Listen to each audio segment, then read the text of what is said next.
రాజు మాది అప్పన్నపేట గ్రామం. ఐకేపీ సెంటర్లో గత 2 రోజులుగా ఇక్కడ వడ్లార కూర్చుంటే 8% రాలేదంటే రోజు పొద్దున సాయంత్రం నేర్పుతున్న ఎండలో. నిన్న రాత్రి నా వడ్లు ఒక 4-5 బస్తాలు ఎవరో దొంగిలించారు. నేను పొద్దున వచ్చి చూసేసరికి రాత్రి 9-10 దాకా ఐకేపీ సెంటర్లో ఉన్నా. 10 నేను పోయినాక జరిగిందా మరి ఎప్పుడు జరిగిందో తెల్లారలకు మళ్ళీ వచ్చి చూస్తే నా వడ్లు లేవు. ఒక 4-5 బస్తాలు అంటే 1 క్వింటాల్‌న్నర 2 క్వింటాల దాకా వడ్లు పోయినాయి. నేను ఇది పోయిన వెంటనే మా చైర్మన్ కానీ ఇక్కడ సెంటర్ ఇన్ఛార్జి కూడా కాంప్లిమెంట్ చేసిన. అగ్రికల్చర్ అధికారుల దృష్టికి కూడా తీసుకువెళ్ళిన. కొంతమంది వచ్చారు, చూసుకున్నారు, వాళ్ళు రాసుకుని పోయారు.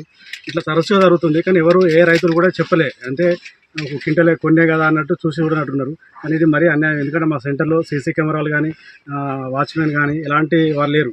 ఇక రైతే వడ్లు కాపాడుకునే పరిస్థితి నెలకొంది. ఎందుకంటే రైతు ఎంత ఆరుగాలం కష్టపడి పండించిన పంట ఒక ఎత్తుకపోతే ఎంత బాధ అనిపిస్తుందో అది రైతులో బాధ తీస్తుంది. ఖచ్చితంగా ఇలాంటివి ఇంకోసారి జరగకుండా ప్రభుత్వం చర్యలు తీసుకొని అధికారులు కూడా ఖచ్చితంగా దృష్టి పెట్టాలని నేను కోరుతున్నాను.